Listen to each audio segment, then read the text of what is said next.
बहुत सुंदर संवाद है, ध्यान दीजिएगा।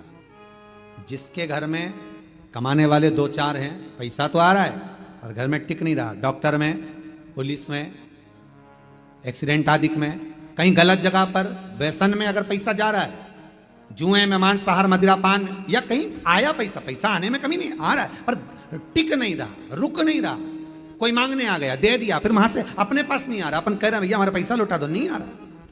तो महाराज शिव महापुराण की कथा कहती है, एकादशी के दिन गंगा के जल में मात्र 7 बेलपत्री डालकर जो नंदीश्वर भगवान अर्थात जो शंकर जी के शिवलिंग के सामने नंदी होता है, उस नंदी के चरण पर गंगा का जल चढ़ाकर बेलपत्री शिव पर समर्पित कर देता है, उसके घर में रुपया रुकना चालू हो जाता है, फिर वो गलत जगह पर नहीं जाता, गलत स्थान पर वो धन जाएगा ही नहीं।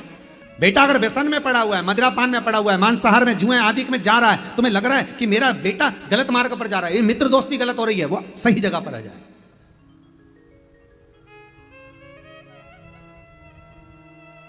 करना है एकादशी।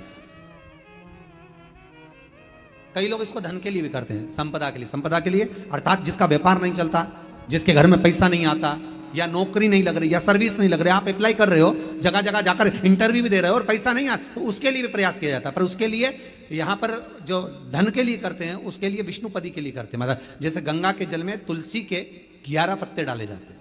कितने पत्ते डालते हैं? 11 तुलसी के पत्ते डालते हैं, और उसको किसी भी नारायण के मंदिर में, राम कृष्ण शिव, शंकर नहीं, राम कृष्ण भगवान विष्णु दत्त आदि जितने नारायण के मंदिर हैं, उस मंदिर में किसी भी पात्र में, एक छोटे से पात्र में उसको भरकर रखी आते हैं महाराज। उससे भी जॉब, सर्विस, नौकरी में सफलता प्राप्त हो जाती है, परंतु वो भी एकादशी को ही होता है।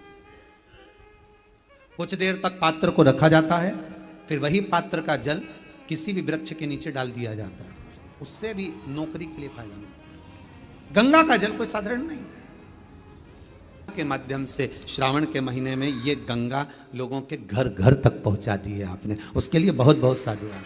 शिव महापुराण के रूप में गंगा शिव महापुराण घर घर तक पहुंचे।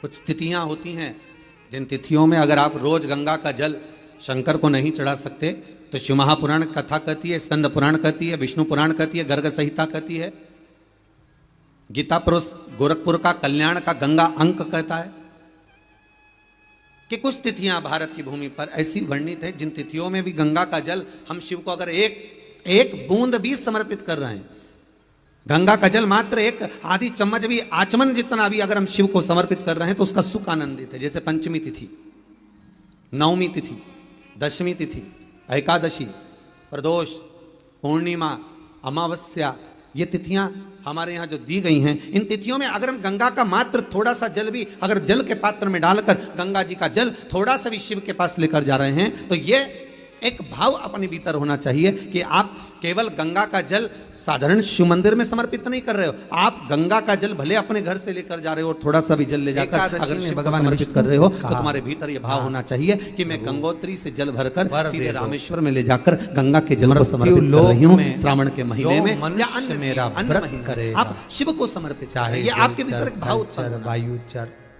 या सांसारिक मनुष्य मेरा अगर एकादशी का व्रत करेगा, प्रभु उसके यहाँ धन धान्य वैभव सुख संपदा बढ़ेगी, और उस जीवात्मा को नरक नहीं भोगना पड़ेगा, सीधे वैकुंठ का उसको वास मिलेगा।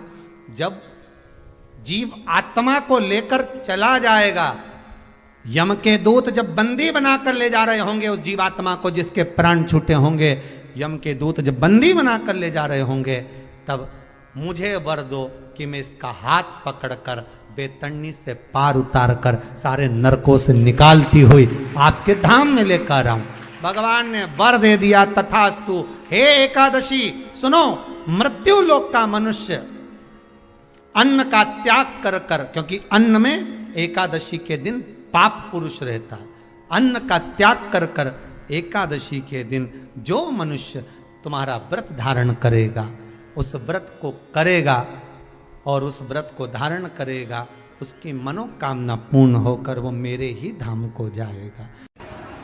एकादशी के दिन जब आप जल शंकर को चढ़ाने तो रोज ही जाते हैं, जब एकादशी का दिन रहे और शंकर जी के मंदिर में आप जल समर्पित करें तो 3 बार मुख से स्वधा स्वधा स्वधा या स्वधा स्तोत्र का पाठ, जिसमें 12 श्लोक। शास्त्र के धर्म अनुसार 2 कर्म है महाराज। या तो एकादशी स्वयं व्रत कर कर मर जाओ तो आपको किसी की एकादशी की जरूरत नहीं पड़ेगी, ठीक है। नहीं तो पंडित जी तो कहेंगे कि मर गई तो 11 एकादशी देना, कोई 5 दे, कोई 2 दो, कोई 3 दो, कोई 4 दो। दूसरा क्रम है 12 दिन के अंदर 12वां हो, उससे पहले घर के लोग जो एकादशी का पुण्य दें वो मिल जाए। गरुड़ पुराण 2 भाग बता रही है। एक तो या तो खुद अपने हाथ से कर कर चले जाओ, या फिर कोई 12 दिन के अंदर कर्म कर दे। मैं धन्यवाद दूंगा जितने लोगों ने आजीवन भोजन भंडारे के सदस्य बने हैं। इस कुबेरेश्वर मंदिर प्रांगण में, गौशाला में, वृद्धाश्रम में जितने लोग आए उनके लिए आजीवन भोजन भंडारे के जो सदस्य बने, आप अपने हाथों से राशि जमा कर कर नाम लिखा कर चले जा रहे हो। उसके बाद जाना तो सभी को है, पर वो जो अजर और अमर तुमने नाम लिखा दिया पत्थर पर, और आजीवन तुम्हारा भोजन भंडारा जो चल रहा है उसे कोई घटा नहीं सकता। फिर बच्चे करें ना करें, कोई पुण्य करे ना करे, गरुड़ पुराण कहती है एकादशी स्वयं कर लो। और यदि किसी को देना है तो उसके जीवित रहते दे भी दो।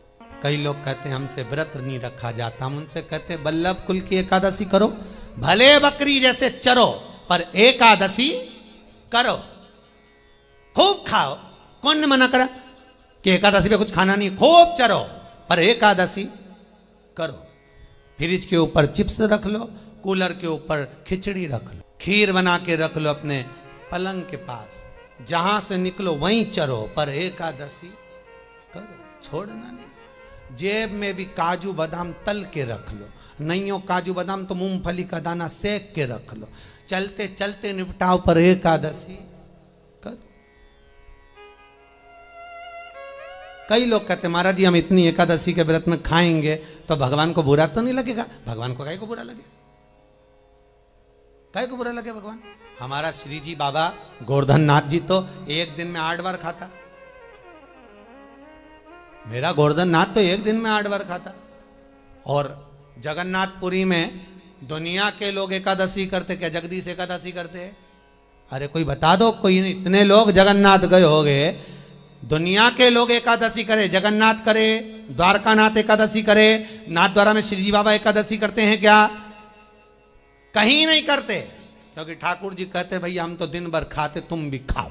और जरूर एकादशी का व्रत करो, मना नहीं है, पर मुख को उतार कर अगर कोई व्रत करोगे, कौन सा ये फूल अगर मुरझा जाएगा तो भगवान स्वीकार करेगा क्या? नहीं। कोई फल बेकार आ गया तो किसी को देने के लायक रहेगा क्या? नहीं। उसी तरह एकादशी में जिस दिन तुम्हारे चेहरे पर प्रसन्नता हो उस व्रत को भगवान स्वीकार करता है। मालूम पड़े एकादशी का व्रत रख लिया, पति बोले ला रोटी ला, लो तेरी थाली नहीं लाई, आज एकादशी है, आवाज नहीं निकल रही, सुबह से साबूदाने की खिचड़ी 3 बार चर के बैठी है, आवाज, एकादशी कुछ नहीं खाएगी, खा लिया। क्या खाया? साबूदाने गलाए थे आधा किलो, सब खा गई। नहीं, 250 ग्राम बघार लिया, 250 ग्राम रखा है, दोपहर में खा लूंगी। फिर दोपहर में क्या खाएगी? पपीता लाई हूं 2.5 किलो, सेव फल लाई आधा किलो, केला 1 दर्जन। अच्छा, फिर रात को 2 किलो दूध मंगवा लिया, उसकी रबड़ी बना लूंगी और उसमें मखाना मिला के चिप्स तल के 1 गिलास दूध अलग से पी के सो जाऊं। पति भी बोले तेरे जैसा व्रत कोई नहीं कर सकता। कौन करे? जो तू करी वो कौन करे? बता। खूब प्रेम से खाओ, पर निवेदन है चेहरा उतार कर व्रत मत करना, बिल्कुल चेहरा उतार कर व्रत करो। आज एकादशी का लोग व्रत करते हैं, करना भी चाहिए कि हम भोजन छोड़ देते हैं, हम ये नहीं खाएंगे। पर शिव महापुराण की कथा कहती है कि एकादशी सफल कब होती है, जब आपकी 5 कर्मेंद्री, 5 ज्ञानेंद्री और 1 मन ये आपके कंट्रोल में हो, तो समझ लो कि एकादशी पूर्ण हो गई और एकादशी का फल आपको प्राप्त। अब हमारी इंद्रियां हमारे कंट्रोल में नहीं है, नेत्र गलत देख रहे हैं, जिह्वा गलत बोल रही है, कान गलत सुन रहे हैं। जब ये हमारी इंद्रियां हमारे कंट्रोल में नहीं होंगी तो हम कितना भी व्रत कर लें, हम चाहे कितने भी भूखे रह लें, तो भी उस व्रत का फल नहीं मिलेगा। व्रत का फल कब मिलता है, जब हमारी इंद्रियां हमारे काबू में। 2 चीजों को याद रखिए, गौदान और एकादशी। श्रीमद वल्लभाचार्य जी ने मायावत का खंडन करा था जगन्नाथपुरी में, और श्रीमद वल्लभाचार्य जी ने कहा था एकादशी मरने के बाद मत दो, एकादशी जीते जी दो। कहा था कि नहीं कहा था? जीते जी दान करिए। इसलिए जगदीश में, जगन्नाथपुरी में एकादशी उल्टी लटकी हुई है। करें आपने दर्शन, जगदीश में एकादशी को उल्टा लटकाया। क्यों? क्योंकि वल्लभ ने कहा कि एकादशी जीते जी दो। कई पंडितों कहते हैं तुम्हारे दादाजी मर गए, जब 12वें का दिन होता है ना, तो पंडित जी संकल्प छुड़ाते हैं, दो एकादशी। बड़े बेटे ने 5 दे दी, छोटी बहू ने 3 दे दी, उसने 2 दे दी, उसने 2 दे दी। तो क्या तुम्हारे दादाजी भिखारी थे जो तुम्हारी एकादशियां लेकर जाएंगे? और तुम कौन होते हो दादाजी को एकादशी देने वाले? तुमने कौन सा इतने पुण्य कर लिए जो तुमने एकादशी दे दी? एकादशी के दान की महत्वता श्रीमद वल्लभाचार्य जी ने कहा कि कोई व्यक्ति अगर खटिया पर सड़ रहा है, पलंग पर तड़प रहा है, हॉस्पिटल में पड़ा हुआ है, तो निवेदन है कि उसको देखने जाओ तो अपनी करी हुई एकादशी में से 2 एकादशी का दान उसको तुरंत दे दो। क्यों? तो जिससे उसको मोक्ष मिल जाए, मरने के बाद नहीं। क्योंकि मरने के बाद तो वो 10वें के दिन, गरुड़ पुराण में लिखा है 10 दिन तक जीवात्मा घर की अटारी पे रहती है। कितने दिन? 10 दिन। 10 दिन के बाद जीवात्मा चली जाती है। कहां जाती है? उसको जहां जाना है। 3 दिन में उसको भोग भोगना पड़ता है जीवात्मा को। 3 दिन नरक का भोग भोगती है, उसके बाद स्वर्ग का भोग भोगती है। 18 दिन में ये प्रोसेस पूरी हो जाती है। कितने दिन? 18 दिन। 18 दिन के बाद में उस जीवात्मा को धान के खेत में पटका जाता है। किसके खेत में? धान के, चावल के खेत में। इसलिए कहते हैं एकादशी के दिन चावल मत खाओ। कहते कि नहीं कहते? और क्या कहते हैं? द्वादशी के दिन चावल खाना जरूरी है। एकादशी का पालना करना है तो द्वादशी को चावल का 1 ग्रास खाओ, तब द्वादशी को चावल खाओगे तो एकादशी लगेगी। चावल नहीं खाओगे तो एकादशी नहीं लगेगी। द्वादशी को चावल खाना जरूरी है। क्यों कहते हैं? क्योंकि धान के खेत में जीव को छोड़ा जाता है, उस धान के खेत में, चावल के खेत में जीवात्मा रहती है। उसको चिड़िया खाती है तो चिड़िया के रूप में जन्म लेता है, मनुष्य खाता है तो मनुष्य के रूप में जन्म लेता है। इसलिए एकादशी के दिन चावल नहीं खाया जाता, क्योंकि एकादशी के दिन हम चावल खाएंगे तो जीव हत्या का दोष लग जाएगा। फिर कब खाना है? द्वादशी के दिन। द्वादशी के दिन क्यों खाया जाता है? क्योंकि हम एकादशी के व्रत करे रहते हैं, और पहला घासा जब चावल का खाते हैं तो अपनी करी हुई एकादशी का पुण्य, जितने जीव हमारे मुंह में जाते हैं उनको उसका पुण्य मिल जाता है, और उनका फिर जन्म नहीं होता, वो तर जाते हैं, उनको एकादशी का भाग मिल जाता है। इसलिए कहते हैं एकादशी को चावल मत खाओ, पर द्वादशी को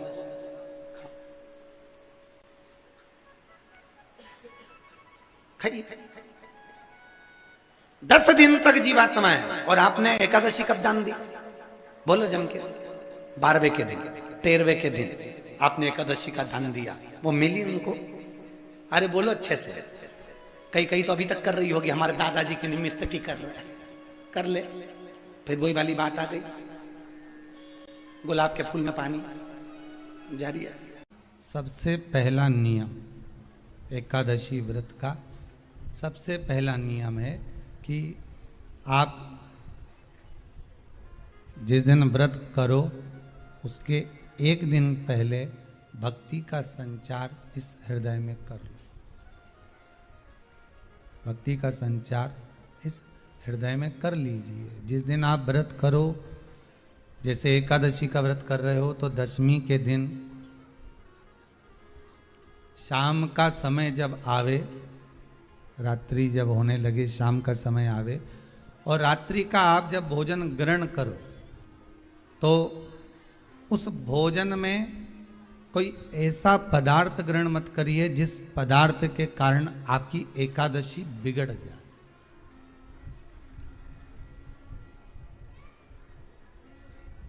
कोई बेकार भोजन हमें ग्रहण नहीं करना।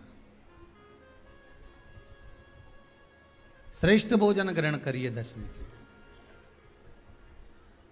और एकादशी का दूसरा नियम बहुत ध्यान से सुनिएगा। जिस दिन आपकी एकादशी का व्रत हो उस दिन प्रयास करिएगा कि अपने हाथ से किसी भी वृक्ष की कोई पत्ती टूटे ना। अपने हाथ से किसी भी वृक्ष की, पौधे की, किसी भी वृक्ष की पत्ती अपने हाथ से ना टूटे। बहुत ध्यान दीजिएगा महाराज। एकादशी का ये दूसरा नियम है कि अपने हाथ से किसी पौधे की, किसी वृक्ष की, किसी डाली की कोई पत्ती टूटे ना, कोई पत्ती ना टूटे, इसका प्रयास करिए।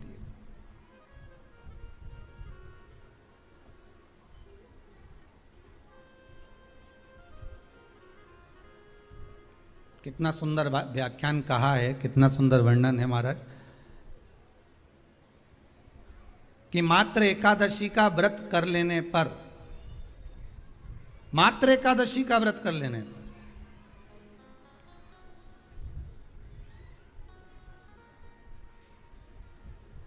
जो पूर्व में किया गया हमारा पाप कर्म है, हमने किसी जीव की हत्या करी है, हमने किसी को कष्ट प्रदान करा है, हमने किसी को अपशब्द कहा है, हमने किसी को ताने दिए, हमने किसी को आड़ा टेढ़ा कहा है, हमने किसी को गालियां दे दी है, मात्र एकादशी का व्रत ही कर लेने पर ये सारे जो दोष हैं वो समाप्त हो जाते हैं।